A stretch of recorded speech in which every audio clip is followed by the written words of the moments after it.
कृष्णाय वासुदेवाय हरे परमात्मने प्रणतक्लेशनाशाय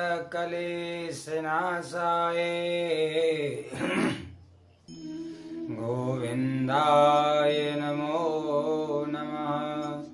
बोले सीताराम सरकार की जय। बोले उमापति महादेव की जय।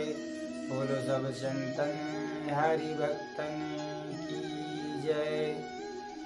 जय जय श्री राधे। सभी भक्तों को एवं बालाजी परिवार को मेरा नमस्कार। दोस्तों, आज हम एक विषय पर चर्चा करने वाले हैं जो कि बहुत ही अत्यंत एवं महत्वपूर्ण है। एक हमारे बालाजी के भक्त हैं, उनका कमेंट आया था कि महाराज, यदि इस कलयुग में भक्त लोग परेशान क्यों रहते हैं। बहुत ही अच्छा प्रश्न था और बहुत ही अच्छा विषय है कि जिससे कि हम और आप इस चीज को समझ सकें कि हमारे भीतर या हमारे ऊपर एक क्या है जो हम अच्छे इंसान होने के बाद भी परेशान होते हैं। तो दोस्तों, मैं आज आपको बताना चाहता हूँ कि बालाजी महाराज की ऐसी आज्ञा हुई और उन्होंने ऐसा निर्देश दिया या उनका ये आदेश है कि जो भी भक्त उनका परेशान है वो अपना धैर्य ना खोए, क्योंकि किसी न किसी कारण से कोई ना कोई अपने कारणों से या पारिवारिक समस्याओं से दुखी होता है, या धन का अभाव होता है, या परिवार में गृह कलेश बना हुआ होता है। तो इस कारण से वह सब लोग परेशान होते हैं और वो कहते हैं कि यदि हम भगवान की इतनी सेवा, इतना पूजा, इतना भाव रखते हैं, फिर भी हम अपनी समस्याओं से क्यों नहीं मुक्त हो पा रहे हैं। तो दोस्तों, आपको बता दूं या मित्रों, आपको बता दूं कि यह एक बहुत ही गंभीर विषय है। सबसे पहला कारण मैं आपको बताऊं तो आपका दुखी होने का कारण क्या है। ठीक है, आप भगवान से जुड़े हुए हैं, भगवान में आस्था रखते हैं, भगवान के प्रति प्रेम है, किंतु उस प्रेम की परीक्षा लेने हेतु ही भगवान अपने भक्तों से ये बाधाएं या ग्रह कलेश की या सांसारिक समस्याओं को सामने लाते हैं। आपने देखा होगा कि पापी लोग बहुत फलीभूत होते हैं, बहुत ही अपनी इच्छाओं को समर्थ करने वाले होते हैं। और जो पापी इंसान होगा ना, वो इंसान हमेशा ही सक्सेस रहेगा। और उनको देख करके आपके मन में यह उत्पन्न होता है कि हम दुखी क्यों हैं, हम तो भगवान से जुड़े हैं, हम तो भगवान के प्रति समर्पण हैं। तो दोस्तों, आपको बता दूं कि भगवान अपने भक्तों को, जो अपने भक्त होता है ना, उसकी परीक्षा अवश्य देते हैं। इसी को परीक्षा कहते हैं। कलयुग, द्वापर, त्रेता, सतयुग, ये 4 युग बताए गए हैं। इन चारों युगों में अपना अपना धर्म का एक नीति थी। आपको बता दिया जाए कि कलयुग में केवल नाम संकीर्तन, दान इत्यादि ही चलते हैं। उसके बाद यदि हम ज्ञान की बात करें, मानिए कि हम भक्ति के साथ साथ अपने आप को एक कमजोरी महसूस करने लगते हैं, वो हम आपको बताते हैं। जैसे मान लीजिए कि आपने बहुत धर्म पुण्य कर लिया और बहुत कुछ कर लिया, उसके उपरांत आपको एक कहीं ना कहीं एक घमंड आ जाता है कि हमें ये पता है, हमको ये पता है, हमको ये पता है, ये ऐसे नहीं होता है, ये ऐसे नहीं होता है। तो आपकी जानकारी के लिए बता दूं कि हरि अनंत, हरि कथा अनंता। जिसका पार ना तो कोई पा पाया है और ना ही कोई पा पाएगा। हमारे अंदर अक्सर ये चीजें आ जाती हैं जो हम ना चाहते हुए भी उस चीज को हाईलाइट करने लगते हैं। जैसे कि अब मानिए कि आप कहीं गए, किसी कार्यक्रम में गए, कहीं पूजा पाठ चल रहा है, और उस पूजा पाठ में जिस विधि से आपने पूजा करते हैं, उस विधि के विपरीत कोई पूजा हो रही है और उस विपरीत पूजा को आप देख करके अंकुश लगाने लगते हैं कि ये कथा या ये पूजन ऐसे नहीं होता है, तो ये बिल्कुल गलत है, आपके पुण्यों को क्षय करने वाला होता है। क्योंकि हमारे जीवन काल में सबसे बड़ा पाप जो माना गया है वो दूसरों गुण दोष चिंतन विमतम जित्वा। दूसरों में यदि हम गुण और दोष देखने लग जाएं तो वहीं से हमारे पुण्यों का क्षय होना प्रारंभ हो जाता है। अब मैं आपको बता दूं, स्वयं घटित एक कहानी है जो कि मैं आपको बताना चाहता हूँ कि बहुत ही धर्मात्मा एक महाराज जी थे।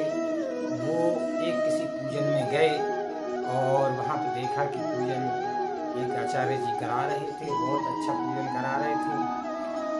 अब वो पूजन विधि देख करके और पूजन विधि को समझ करके जैसे ही आप आगे बढ़े तो आचार्य जी से कहते हैं कि ये पूजन इस तरीके से नहीं होना चाहिए। आचार्य जी नम्र थे, उन्होंने कहा कि ठीक है पंडित जी, आगे से ऐसा ही करेंगे। अब जा करके तो महाराज जी कहीं पूजा कराने गए और महाराज जी के पूजन कराने के बाद उनसे भी बड़े एक विद्वान जी वहां बैठे हुए थे। उन्होंने उनकी पूजा में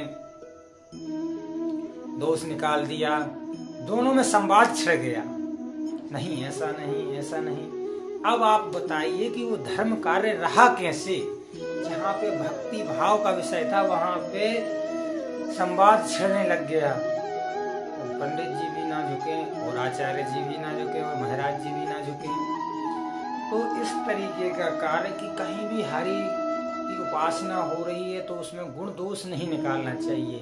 किसी भी प्रकार की कोई वस्तु हो या कोई विषय हो या कोई क्रिया हो, जो भी आपको दिख रही है उसको हरि इच्छा समझ करके स्वीकार करना चाहिए।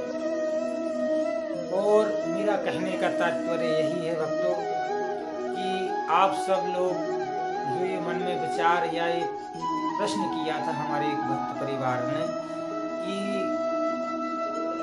पुण्य आत्माएं या पुण्य करने वाले लोग दुखी क्यों होते हैं, इसी विषय में मैंने ये थोड़ा सा आपको दृष्टांत सुनाया है, जो कि ये दृष्टांत बहुत ही सीधा और सरल है।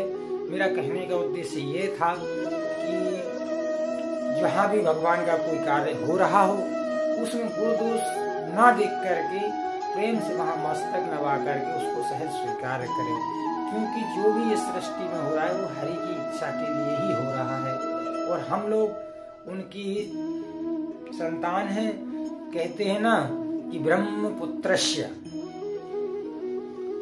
हम सब ब्रह्मा के पुत्र हैं, ब्रह्म का अंश है, उसको हमें ज्ञात करना है, ना कि हमें उस अंश पे कुछ संशय करना है।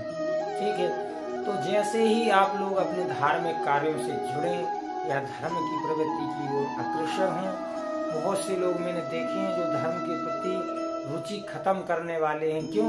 उनकी रुचि क्यों खत्म होती है? क्योंकि वो धर्म के प्रति बहुत ही अडिग भाव से चलते हैं कि पंडित जी ने ऐसा नहीं कराया या महाराज जी ने ऐसा नहीं कराया या महाराज जी ने ये या महाराज जी वो। दोष तो सारी दुनिया देख रही है, आपको गुण देखना है कि इंसान के अंदर गुण क्या है और विशेषता क्या है, क्योंकि गुण चिंतन देखने वाले तो सब भगवान ही हैं। आप अपना धर्म पुण्य नष्ट क्यों करते हैं? किसी ने कुछ कहा या किसी की कुछ, आज का इंसान ये हो गया है कि मानिए प्रवृत्ति ये हो चुकी है कि आप यदि किसी की बुराई कर रहे होंगे तो उसमें बड़ा इंटरेस्ट होगा, लेकिन यदि आप किसी की प्रशंसा कर रहे होंगे तो उसके समर्थक बहुत कम हो जाते हैं, बोलते हैं तुम तो उसके गुलाम हो। लेकिन ऐसा कुछ भी नहीं होना चाहिए। सर्वे भवन्तु सुखिनाम, सर्वे सन्तु निरामया, सर्वे भद्राणि पश्यन्तु मा कश्चित् भारता। यदि आप लोग सब में अच्छा देखने लग जाओगे तो परमात्मा आपसे ज्यादा दूर नहीं। किसी विद्वान ने कहा है कि यदि हम जिस परमात्मा की खोज या जिस ईश्वर की खोज कर रहे हैं, हम उसको जितना दूर महसूस करेंगे वो उतना ही दूर चला जाता है। वो जितना हम उनको अपने करीब अपने समक्ष महसूस करते हैं, परमात्मा उतने ही समीप आ जाते हैं। इसलिए कहते हैं कि अपनी विचारधारा बदले और मेरा एक अथक प्रयास है जो कि मैं आप लोगों के माध्यम आप लोगों के द्वारा आपको बताना चाहता हूँ कि मैं एक ज्योतिष विषय पे एक विशेष मंत्रणा करना चाहता हूँ। सभी भक्त परिवार लोगों के मैसेज आने पर उन्होंने निवेदन किया है कि पंडित जी ऑनलाइन कोई कुंडली का ज्ञान बताइए जिससे कि हमारे ग्रह की, हमारे जीवन की, हमारे विवाह की, हमारे रोगों की समस्याओं का हल निकल सके। तो मैंने विचार किया है दोस्तों कि मैं ऑनलाइन ही YouTube चैनल के माध्यम के द्वारा आप लोगों की समस्या सुनूं। आप अपनी डेट ऑफ बर्थ, अपना नाम भेजें और जन्म स्थान भेजें कमेंट के माध्यम से, और मैं जैसे ही मुझे नोटिफिकेशन मिलेगा तो मैं आपका जितने भी आप लोगों की डेट ऑफ बर्थ होंगी उतनी सब डेट ऑफ बर्थों पे मैं रिसर्च करके आप लोगों को एक एक करके बताऊंगा। अच्छा, उसके लिए आपको क्या करना होगा कि हमारे इस चैनल को सब्सक्राइब करना पड़ेगा और लाइक करना पड़ेगा और बेल आइकन दबाना ना भूलें, क्योंकि जो भी नोटिफिकेशन आएगा, जो भी कुंडली का जिसका भी नंबर आएगा कुंडली देखने का, तो उसकी कुंडली को उस तक पहुंच जाए, यह मेरा उद्देश्य है। इसी चैनल के माध्यम से, YouTube चैनल के माध्यम से मैं चाहता हूं कि सभी लोग निःशुल्क, कोई शुल्क नहीं है, खाली आपको डेली सत्संग सुनना है, कुंडली विचार सुनना है। जो भी भक्त अपनी कुंडली भेजेगा उसकी कुंडली बगैर निःशुल्क, बगैर दक्षिणा के आप तक पहुंचा दी जाएगी।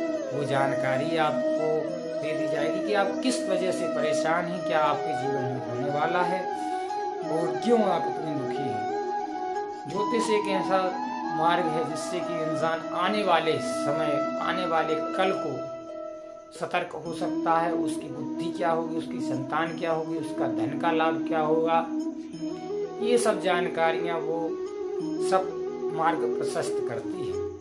और जितना मुझे ज्ञात है तो उतना मैं आपका सहयोग करूंगा, और आप अपनी कुंडली कमेंट बॉक्स में भेज सकते हैं या फिर अपनी डेट ऑफ बर्थ, नाम और मोबाइल नंबर भेजें, जिससे कि मैं शीघ्र आपकी कुंडली का विचार आपको बता सकूं।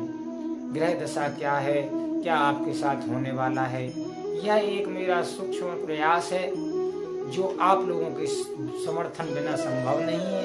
इसलिए प्यारे भक्तों, आप जैसे जितना हो सके इस चैनल को सब्सक्राइब करें और जितने लोगों के पास पहुंचा सकें तो पहुंचाएं, और इस वीडियो को अनेक लोगों को शेयर करें, जिससे क्या होगा, यह चैनल के माध्यम से बहुत से लोगों का कल्याण हो, और कल्याण ही कलयुग का सबसे बड़ा एवं परोपकार सबसे ही बड़ा धर्म है।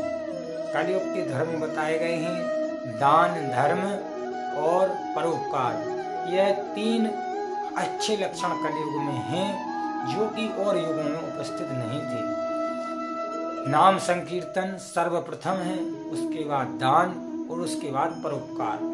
ये सब आप ज्यादा कुछ करने की आवश्यकता नहीं है।